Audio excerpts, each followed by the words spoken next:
떨리는 손으로 낡은 통장을 펼쳤습니다. 1995년 5월 5일 300만 원 입금.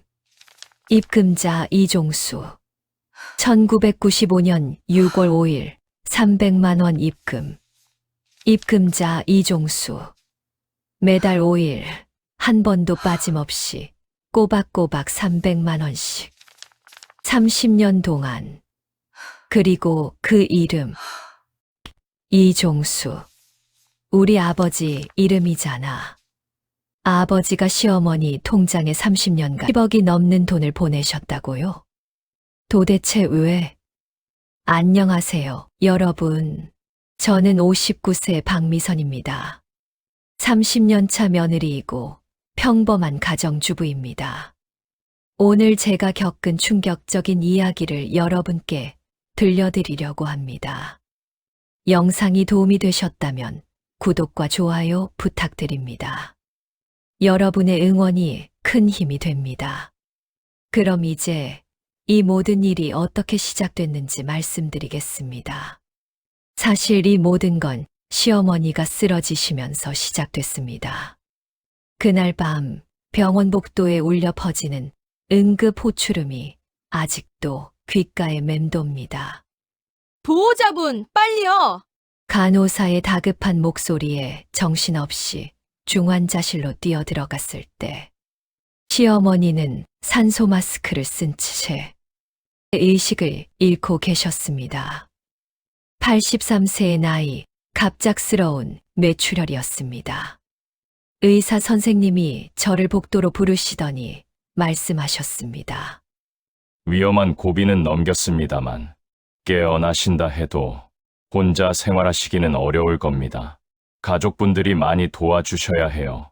고개를 끄덕이며 병실로 돌아왔지만 제 어깨는 이미 짓눌린 듯 무거웠습니다. 남편 재훈 씨는 3개월 전 사업 실패 이후 우울증 약을 먹고 있는 상태였고 시누이는 어머니 병원비조차 나 몰라라 하시는 분이었으니까요. 결국 또 내 몫이구나. 그렇게 생각하면서도 저는 다음 날부터 시어머니 집을 정리하기 시작했습니다. 병원비며 생활비며 통장 관리를 제가 맡아야 했으니까요. 시어머니 집은 30년 전 제가 시집 왔을 때와 크게 달라진 게 없었습니다. 여전히 낡은 장롱, 오래된 화장대, 빛바랜 벽지. 안방 서랍장 앞에 앉아 하나씩 열어보는데 손끝이 자꾸 떨렸습니다. 남의 물건을 뒤지는 것 같아서. 하지만 선택의 여지가 없었습니다. 병원비 내려면 어머니 통장이 어디 있는지 찾아야 했으니까요. 첫 번째 서랍, 두 번째 서랍. 별것 아닌 물건들만 나왔습니다. 헌 손수건, 낡은 안경, 오래된 약봉지들. 그런데 세 번째 서랍을 열자마자 제 손이 멈췄습니다. 서랍 깊숙한 곳, 헌 수건에 꽁꽁 쌓여있는 낡은 봉투 하나. 봉투 안에는 빛바랜 통장이 들어 있었습니다. 이게 뭐지?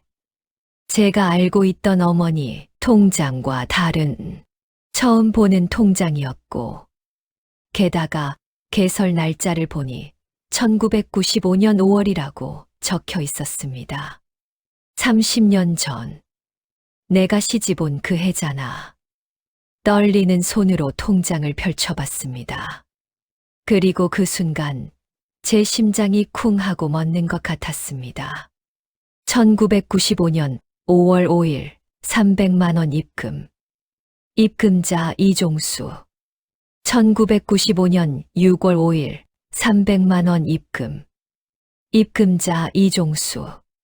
1995년 7월 5일 300만 원 입금. 입금자 이종수. 매달 5일 한 번도 빠짐없이 꼬박꼬박 300만 원씩. 그리고 그 이름. 이종수. 우리 아버지 이름이잖아. 손에 든 통장이 후들후들 떨렸습니다. 황급히 마지막 페이지를 넘겨봤습니다. 가장 최근 입금 날짜는 올해 6월 5일. 3개월 전 아버지가 돌아가시기 바로 일주일 전이었습니다. 아버지가 30년 동안 왜? 머릿속이 하얗게 변했습니다. 친정아버지가 시어머니 통장에 왜 돈을 입금하신 거죠? 그것도 30년 동안이나 한 달에 300만 원씩이나. 급히 계산해 봤습니다. 30년 360개월, 월 300만 원이면 10억이 넘는 돈이었습니다. 10억. 아버지가 평생 모은 돈보다 많은데 순간 온몸에 소름이 돋았습니다. 아버지는 평생 성실한 공무원으로 사셨습니다. 검소하게 사시고 저 하나 대학 보내시느라 빚도 지셨던 분이셨죠. 그런 아버지가 어떻게 매달 300만 원씩 남의 집 통장에 넣으실 수 있었을까요? 설마 우리 집 돈을 시댁에, 아니면 반대로 시댁에서 우리 친정에 빚이 있었던 걸까요? 그런데 왜 어머니는, 남편은 아무도 이 이야기를 하지 않으셨던 걸까요? 통장을 꼭 쥔 채 자리에서 일어났습니다. 당장 남편에게 물어봐야겠다고 생각했습니다. 집으로 달려가는 차 안에서도 손은 계속 떨렸습니다. 집 앞에 도착해 현관문을 열자 거실 소파에 남편이 멍하니 앉아 있었습니다. 요즘 늘 저런 모습이었습니다. 사업 실패 이후 집에만 틀어박혀 지내는 남편. 여보. 제 목소리에 남편이 고개를 돌렸습니다. 어머니 통장 찾았어요. 그래, 다행이네. 그런데 저는 가방에서 그 낡은 통장을 꺼내 남편 앞에 내밀었습니다. 이건 뭐예요? 남편의 시선이 통장 위에 머물렀습니다. 그리고 그 순간 남편의 얼굴이 눈에 띄게 굳어지는 게 보였습니다. 이게 어디서? 어머니 서랍에 있었어요. 여보, 이거 아세요? 우리 아버지 이름으로. 30년 동안. 제 말이 채 끝나기도 전에 남편이 벌떡 일어나더니 제 손에서 통장을 빼앗아 들었습니다. 통장을 펼쳐보더니 한숨을 푹 내쉬었습니다. 여보. 제가 다시 불렀습니다. 이게 뭐예요? 왜 우리 아버지가 어머니한테 돈을? 미선아, 남편이 저를 막았습니다. 그의 목소리는 떨리고 있었습니다. 그냥 모른 척해.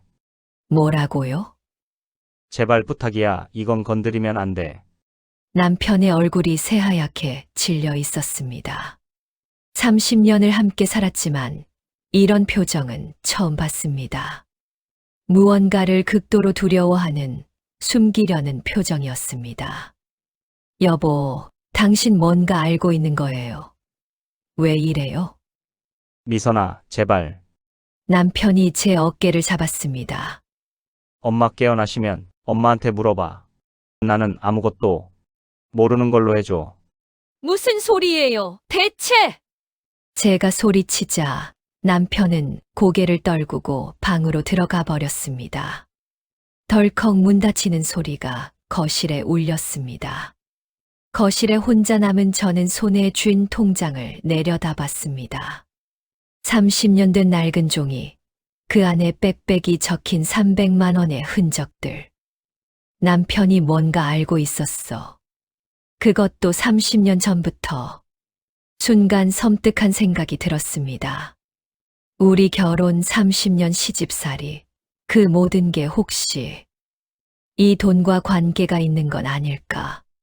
그날 밤 잠을 이룰 수가 없었습니다. 눈을 감으면 통장 속 숫자들이 어른거렸고 남편의 창백한 얼굴이 떠올랐습니다. 새벽 4시 결심했습니다. 친정 엄마한테 물어봐야겠어. 어머니라면 분명 아실 겁니다. 아버지가 30년 동안 무슨 이유로 그 돈을 보내셨는지. 똥이 트자마자 친정집으로 향했습니다. 차를 몰면서도 가슴이 두근거렸습니다. 뭔가 큰 비밀, 제가 알아서는 안 될 것 같은 무언가가 기다리고 있는 것 같았습니다. 그런데 그때는 몰랐습니다. 이 통장 하나가 30년간 쌓인 두 집안의 비밀을, 제 인생 전체를 뒤흔들 거라는 걸. 친정집 대문 앞에 섰을 때 해는 이제 막 떠오르고 있었습니다.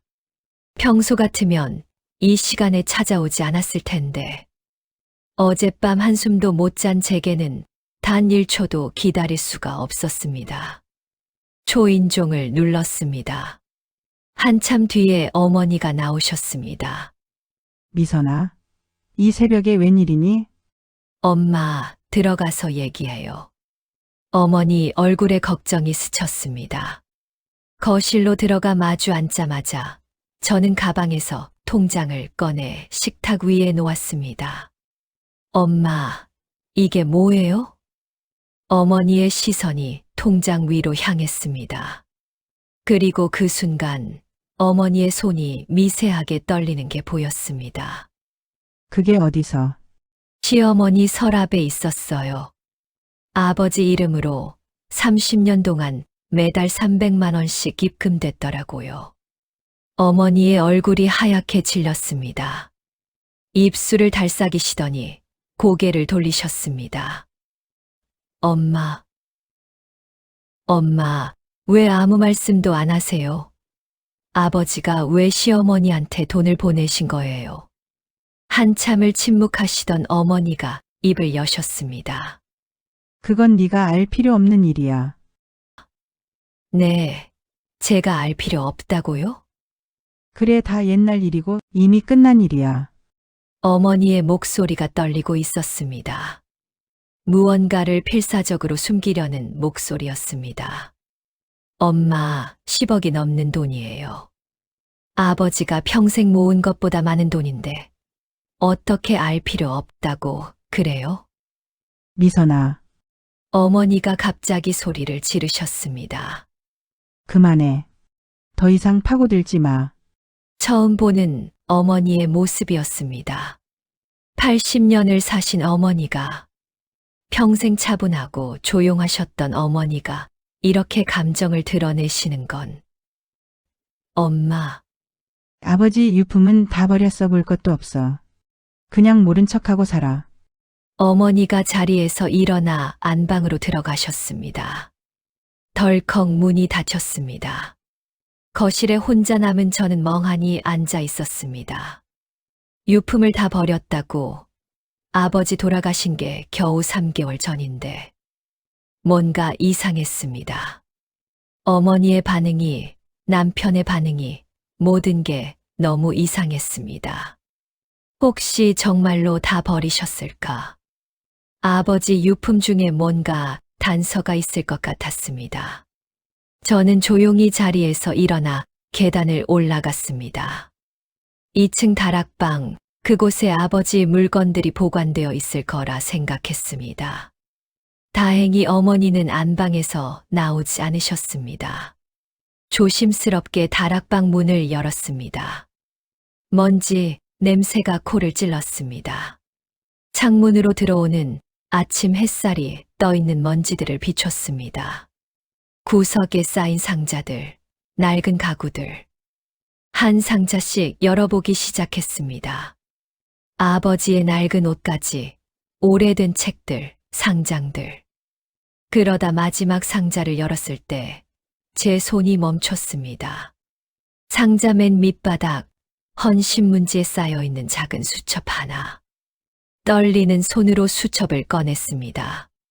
가죽 표지가 달아 반질반질했습니다. 첫 페이지를 넘겼습니다. 1995년 4월 1일. 아버지의 손글씨였습니다. 단정하고 깨끗한 글씨체. 옥자 씨와 만남. 약속했다. 평생 갚아 나가겠다고. 옥자 씨 시어머니 성함이었습니다. 손이 떨렸습니다. 다음 페이지를 넘겼습니다. 1995년 4월 15일. 미선이의 결혼식. 행복해 보이는 딸의 모습에 눈물이 났다. 내가 미선이에게 해준 게 뭐가 있나. 이것이 내가 할 수 있는 전부다. 그날, 제 결혼식 날이었습니다. 다음 페이지. 1995년 5월 5일. 첫 입금 완료. 옥자 씨께 300만 원. 앞으로 359번 더 남았다. 360번. 30년이었습니다. 수첩을 넘기는 손이 점점 빨라졌습니다. 매달 5일마다 적힌 메모들. 입금 완료. 미선이 몰라야 한다. 입금 완료. 미선이가 행복하길. 입금 완료. 옥자 씨, 부디 용서해 주십시오. 마지막 페이지에 도달했습니다. 2025년 6월 5일. 360번째 입금. 드디어 끝이다. 이제 눈을 감아도 될 것 같다. 미선아, 아빠가 미안하구나. 너의 행복을 위해 선택한 일이었지만 평생 숨겨야 했던 게 아빠는 너무 힘들었단다. 수첩을 든 손이 후들후들 떨렸습니다. 눈물이 주르르 흘러내렸습니다. 아버지, 대체 무슨 일이 있었던 거예요? 바로 그때였습니다. 미선아, 뒤에서 어머니 목소리가 들렸습니다. 돌아보니 어머니가 다락방 입구에 서 계셨습니다. 얼굴이 창백했습니다. 그거 그만 봐. 어머니가 다가와 제 손에서 수첩을 빼앗으려 하셨습니다.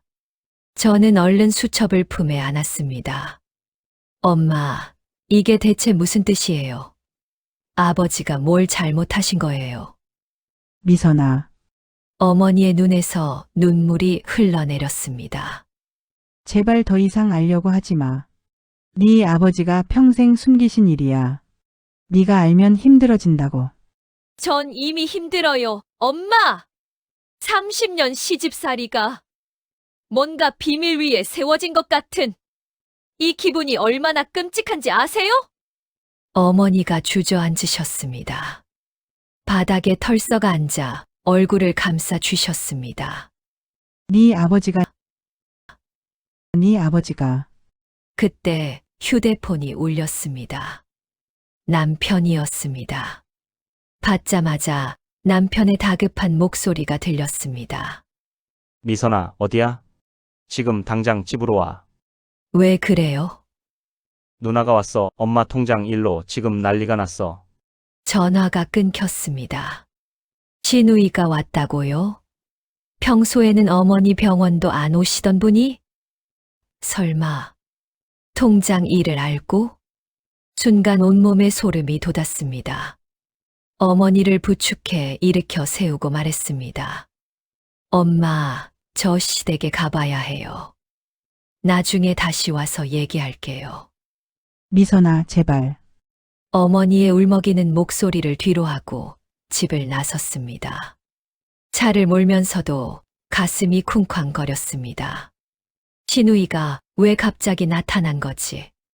30년 만에 발견된 이 비밀이 이제 걷잡을 수 없이 커지고 있었습니다. 그리고 저는 아직 몰랐습니다. 이 비밀의 진짜 무게를, 그 안에 숨겨진 진실을. 시댁집 앞에 차를 세웠을 때 대문 너머로 고함 소리가 들렸습니다. 신우이 목소리였습니다. 도대체 올케가 무슨 짓을 한 거야?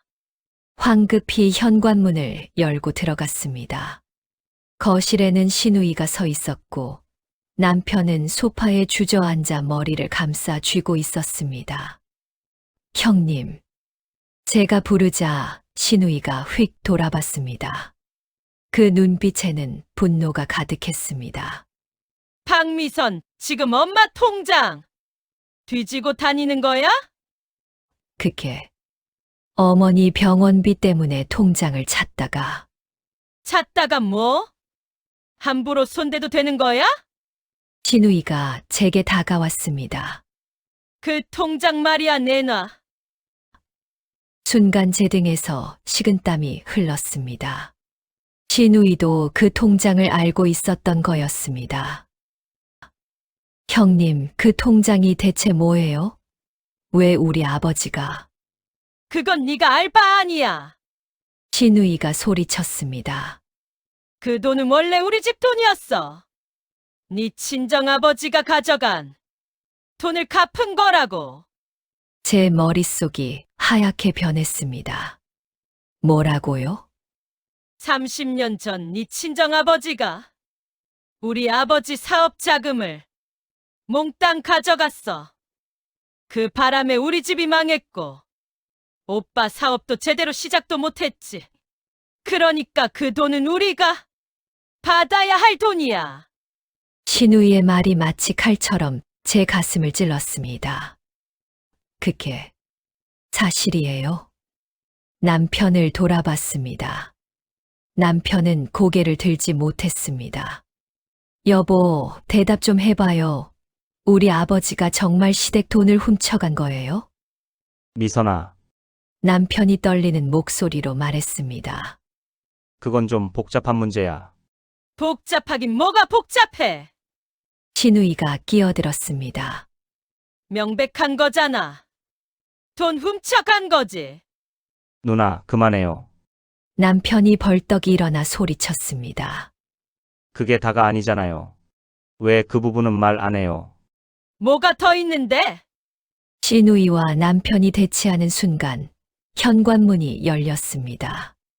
모두가 입구를 돌아봤습니다. 휠체어를 탄 시어머니가 계셨습니다. 병원에서 퇴원하신 건 내일인데 어떻게? 어머니? 제가 놀라 다가가려는데 시어머니가 손을 들어 저를 막으셨습니다. 떨리는 손이었지만 그 눈빛만큼은 또렷했습니다.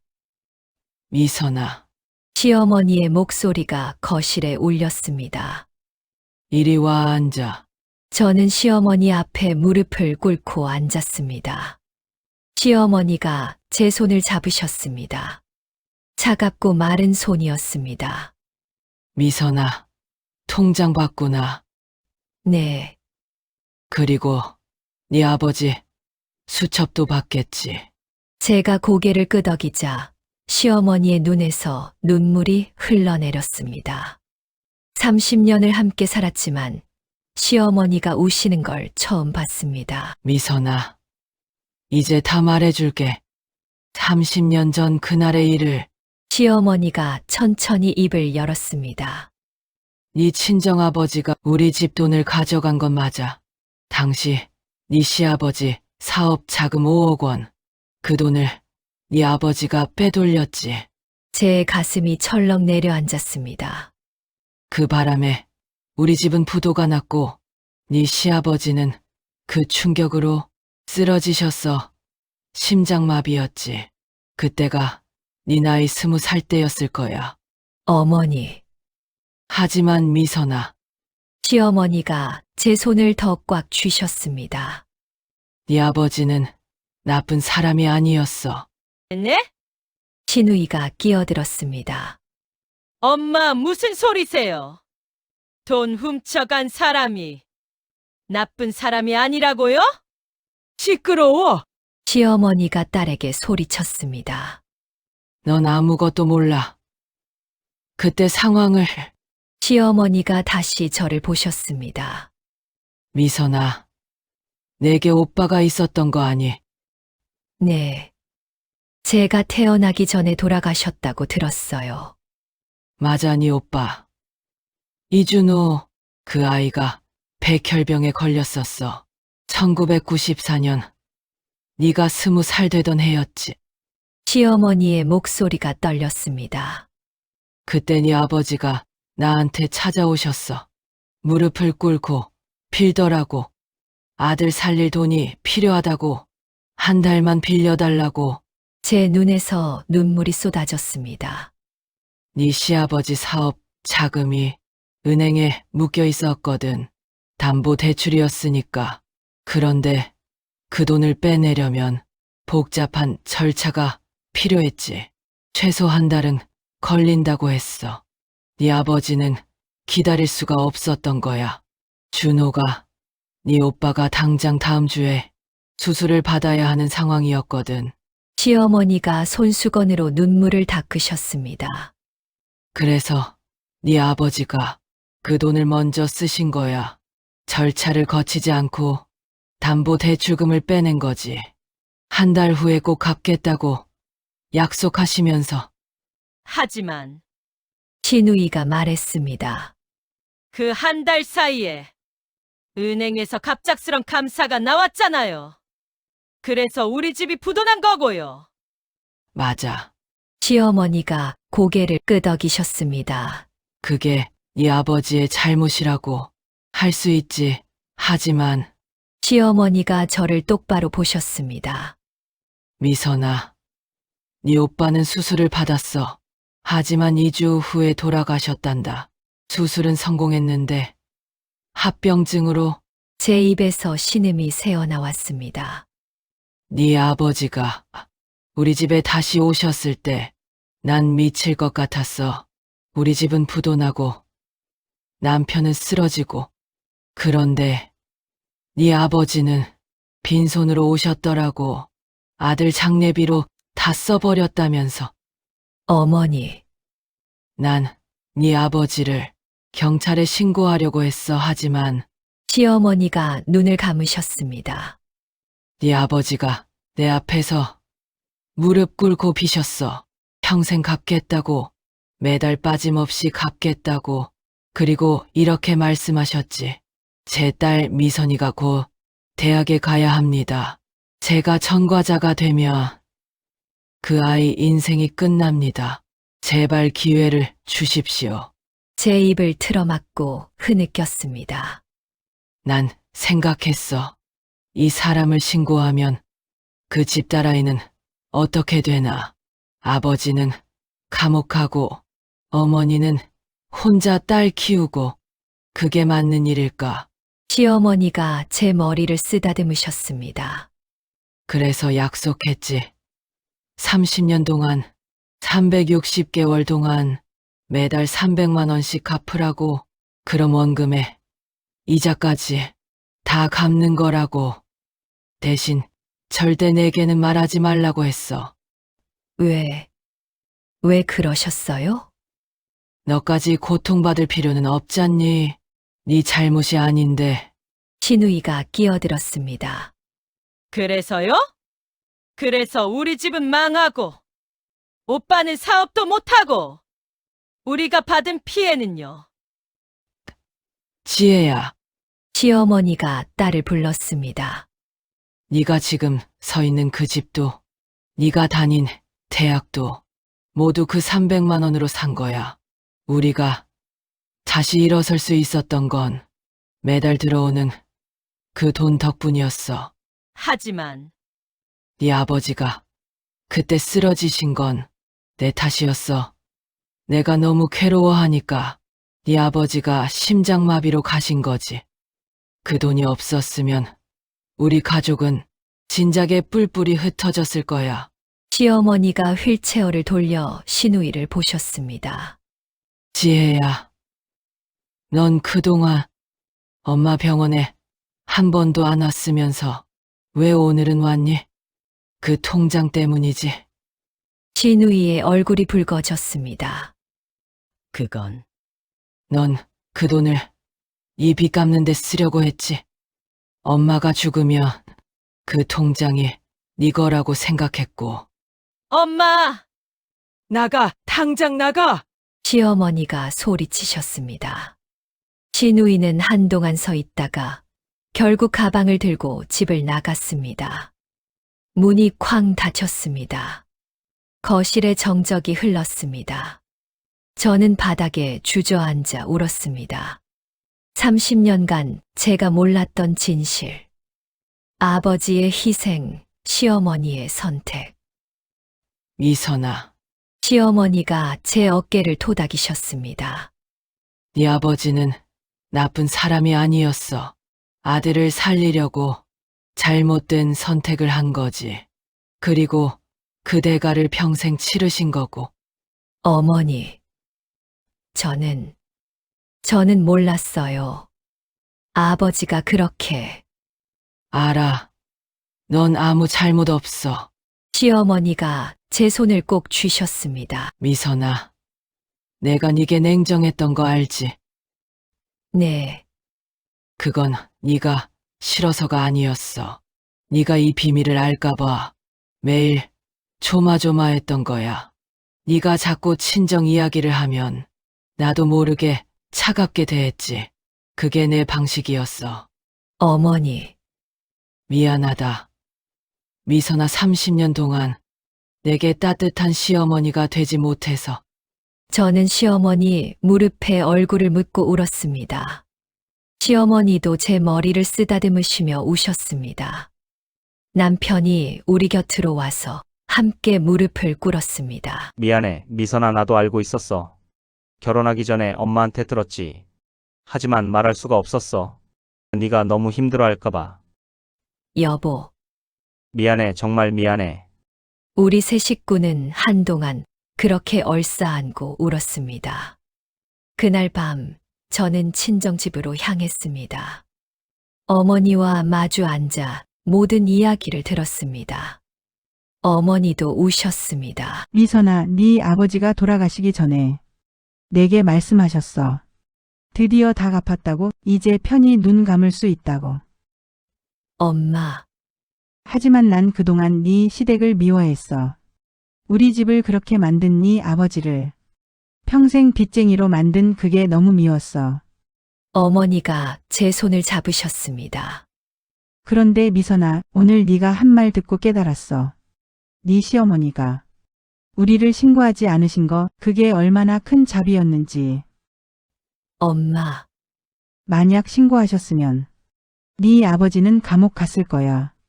너도 대학 못 갔을 거고 우리 가족은 완전히 무너졌겠지. 어머니의 눈에서 눈물이 흘렀습니다. 미선아, 사돈한테 전해줘. 고맙다고. 그리고 미안하다고. 그날 밤 저는 두 어머니의 아픔을 모두 이해하게 됐습니다. 한 사람은 남편을 잃고 가정이 무너지는 고통을 겪었고, 다른 한 사람은 아들을 잃고 평생 빚쟁이로 살아야 했던 고통을 겪었습니다. 그리고 그 사이에서 30년 동안 저는 아무것도 모르고 살았던 겁니다. 일주일이 지났습니다. 병원에서 완전히 퇴원하신 시어머니를 모시고 저는 친정집으로 향했습니다. 차 안에서 시어머니는 계속 창밖을 보고 계셨습니다. 어머니, 괜찮으세요? 응, 짧은 대답이었지만 그 목소리에서 떨림이 느껴졌습니다. 30년 만에 마주하는 두 어머니. 한 사람은 돈을 받은 사람, 한 사람은 돈을 보낸 사람의 아내. 그런데 사실은 둘 다 피해자였습니다. 친정집 앞에 도착했습니다. 현관문을 열자 어머니가 나와 계셨습니다. 두 분의 시선이 마주쳤습니다. 한동안 침묵이 흘렀습니다. 그러다 어머니가 먼저 고개를 숙이셨습니다. 정말 오래간만입니다. 그러게요. 사돈, 시어머니도 고개를 숙이셨습니다. 저는 휠체어를 밀고 거실로 들어갔습니다. 두 분을 마주 보게 앉혔습니다. 제가 차 좀 끓여올게요. 부엌으로 들어가 차를 준비하면서도 계속 거실 쪽을 힐끔힐끔 봤습니다. 두 분은 여전히 말없이 앉아 계셨습니다. 차를 들고 나갔습니다. 테이블에 찻잔을 놓는데 손이 떨려서 잔이 부딪히는 소리가 났습니다. 미선아, 어머니가 저를 불렀습니다. 넌 잠깐 방에 들어가 있어. 네, 하지만 괜찮아, 우리끼리 할 이야기가 있어. 저는 망설이다가 고개를 끄덕였습니다. 안방으로 들어갔지만 문을 살짝 열어두고 귀를 기울였습니다. 한동안 정적이 흘렀습니다. 그러다 시어머니의 목소리가 들렸습니다. 정희 씨, 그동안 어떻게 지내셨어요? 그저 그렇게 지냈습니다. 옥자 씨는요? 저도 마찬가지였어요. 또 침묵이 흘렀습니다. 그때 어머니의 떨리는 목소리가 들렸습니다. 사돈, 저 사과드리고 싶어요. 네, 제 남편이 한 일 정말 죄송합니다. 사돈 집안을 그렇게 만들어서 어머니의 목소리가 울먹였습니다. 저도 처음엔 몰랐어요. 남편이 그 돈을 어디서 구했는지 나중에야 알게 됐죠. 그때 따져 물었어요. 어떻게 남의 돈을 그렇게 함부로 쓸 수 있냐고. 사돈. 그랬더니 남편이 울더라고요. 그때 처음 봤어요. 남편이 우는 모습. 그 사람이 말하더군요. 아들이 죽어가는데 가만히 있을 수 없었다고. 시어머니가 조용히 듣고 계셨습니다. 저도 미웠어요, 사돈. 사돈 집안이 우리 남편을 평생 빚쟁이로 만든 게 너무 원망스러웠어요. 남편은 30년 동안 단 한 번도 여행 한 번 못 가고 좋은 옷 한 번 못 입고 매달 5일만 되면 통장에서 돈을 빼서 보내더라고요. 어머니의 흐느낌이 들렸습니다. 하지만 제가 잘못 생각했어요. 미선이한테 들었어요. 사돈이 우리를 신고하지 않으신 거 그게 얼마나 큰 자비였는지. 사돈. 만약 신고하셨으면 우리 가족은 끝장났을 거예요. 남편은 감옥 가고 미선이는 대학도 못 가고 저는 혼자 딸 키우며 평생 손가락질 받으며 살았겠죠. 시어머니가 손수건으로 눈물을 닦으셨습니다. 사돈. 전 당연한 걸 한 거예요. 아니에요. 당연한 게 아니에요. 어머니가 자리에서 일어나 시어머니 앞에 무릎을 꿇었습니다. 사돈 감사합니다. 정말 정말 감사합니다. 시어머니도 눈물을 흘리며 어머니의 손을 잡으셨습니다. 사돈. 일어나세요. 우린 둘 다 피해자였어요. 저 남편을 잃었고 사돈은 아들을 잃었죠. 우린 둘 다 너무 많은 걸 잃었어요. 두 분은 그렇게 한동안 손을 잡고 우셨습니다. 저는 문틈으로 그 모습을 보며 눈물을 흘렸습니다. 한참 후 방에서 나왔습니다. 두 분은 나란히 앉아 차를 마시고 계셨습니다. 미선아, 이리 와. 어머니가 저를 불렀습니다. 저는 두 분 사이에 앉았습니다. 미선아, 사돈이랑 약속했어. 앞으로 자주 만나기로. 정말요? 시어머니가 고개를 끄덕이셨습니다. 30년 동안 우린 서로를 오해하며 살았어. 이제는 진실을 알았으니 남은 시간이라도 좋게 지내보려고. 어머니. 그날 저녁 세 명은 함께 식사를 했습니다. 어머니가 준비하신 된장찌개와 생선구이, 나물 반찬들. 식사를 하면서 시어머니가 말씀하셨습니다. 사돈. 이 된장찌개 정말 맛있네요. 제가 좋아하는 스타일로 만들어 봤어요. 그래요? 두 분이 미소 지으셨습니다. 어색하지만 진심이 담긴 미소였습니다. 식사를 마치고 설거지를 하는데 어머니가 옆으로 오셨습니다. 미선아, 네, 엄마. 난 내 시어머니가 좋은 분이란 걸 이제야 알았어. 30년이나 걸렸지만. 엄마. 미선아, 앞으로 시어머니 잘 모셔드려. 그분은 우리 은인이야. 네, 엄마. 그날 밤 시어머니를 모시고 집으로 돌아오는 길에 시어머니가 말씀하셨습니다. 미선아. 고마워. 뭐가요, 어머니? 네가 중간에서 다리를 놓아줘서, 네 어머니를 만나게 해줘서. 어머니도 원하셨잖아요. 그래. 사실 난 오래전부터 만나고 싶었어. 하지만 용기가 없었지. 내가 먼저 연락하면 그쪽에서 부담스러워할까봐. 이제 괜찮아요, 어머니. 이제 우리 자주 만나면 돼요. 그래. 그래야지. 시어머니가 창밖을 보시며 조용히 말씀하셨습니다. 미선아, 넌 아니? 사람들은 돈 때문에 관계가 나빠진다고 하잖아. 그런데 우린 거꾸로야. 돈 때문에 30년간 멀어졌다가 결국 그 돈 때문에 다시 가까워졌어. 그러게요. 인생이 참 아이러니해. 네 아버지가 갚으신 그 돈이 결국 우리 두 집안을 이어주는 다리가 됐으니. 집에 도착해 시어머니를 모시고 방으로 들어갔습니다. 침대에 눕히고 이불을 덮어드리는데 시어머니가 제 손을 잡으셨습니다. 미선아, 30년 동안 고생 많았어. 아니에요, 어머니. 아니야. 난 너한테 따뜻한 시어머니가 되지 못했어. 비밀을 지키느라 너무 차갑게 대했지. 어머니, 이제 다 이해해요. 미선아, 앞으로는 달라질 거야. 이제 비밀도 없고 오해도 없으니까 우리 진짜 가족처럼 살자. 네, 어머니. 그날 밤 잠자리에 들었지만 잠이 오지 않았습니다. 옆에 누운 남편도 뒤척이고 있었습니다. 여보, 남편이 저를 불렀습니다. 응, 미안해. 30년 동안 비밀을 지키느라 너한테 진짜 남편 노릇 못한 것 같아.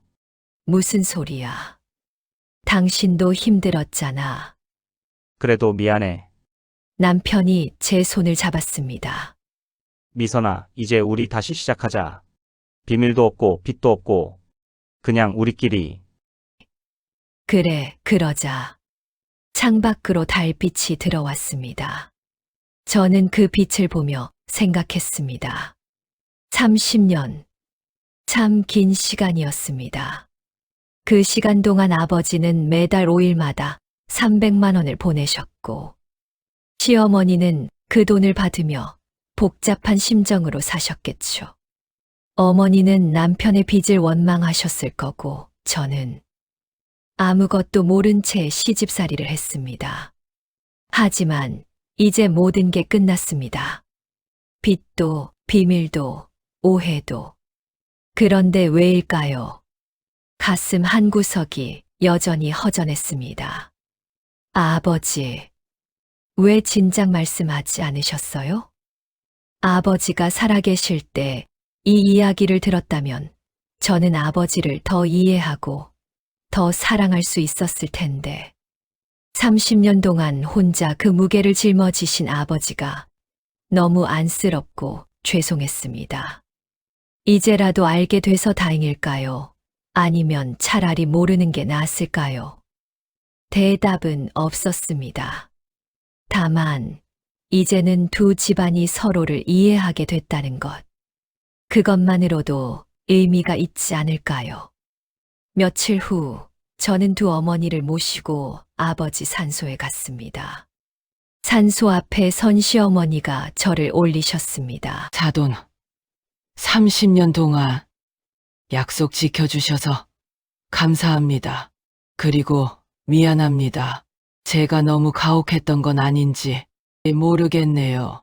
어머니도 아버지 산소 앞에 무릎을 꿇으셨습니다. 여보, 이제 편히 쉬세요. 빚 다 갚으셨어요. 그리고 사돈을 만나 이야기했어요. 좋은 분이시더라고요. 당신 걱정하지 마세요. 저도 아버지 앞에 무릎을 꿇었습니다. 아빠, 이제야 알았어요. 아빠가 얼마나 힘드셨는지. 저 때문에 신고도 안 당하시고 30년 동안 빚 갚으시느라.